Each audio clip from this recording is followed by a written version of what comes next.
I had the opportunity to stay with a longtime friend, somebody I hadn't seen in several years, known him since childhood, and his marriage is just about a year and a half more mature than mine, if you will. And sitting around one night, he was just commenting on how he feels this is a growing sense of disconnection and dissatisfaction of his relationship with his wife and their communication style.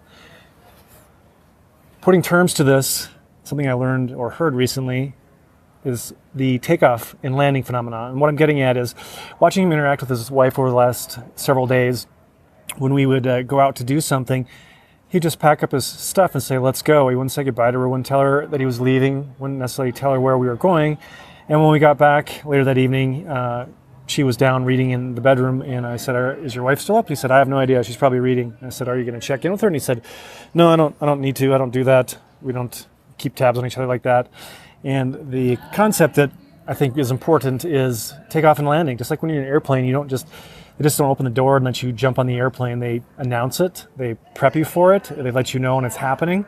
Same thing with landing. They announce that they're landing, they let you know where you are, that your arrival time, your arrival gate, all those little details that oftentimes can truthfully be annoying when you're stuck on an aircraft for several hours. But in terms of relationship, honoring partners and communication, just checking in is just so simple. It just takes a minute or two just to let them know where you're going, when you'll be back, and then when you return, let them know that you're back. And hey, I'm back.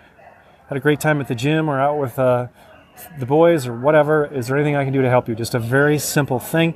Just goes a long way to showing respect, communicating love and affection and interest. And I think when the shoe's on the other foot, most people would probably appreciate the same courtesy. So hope you found that helpful. Be safe, be well, have a fantastic week.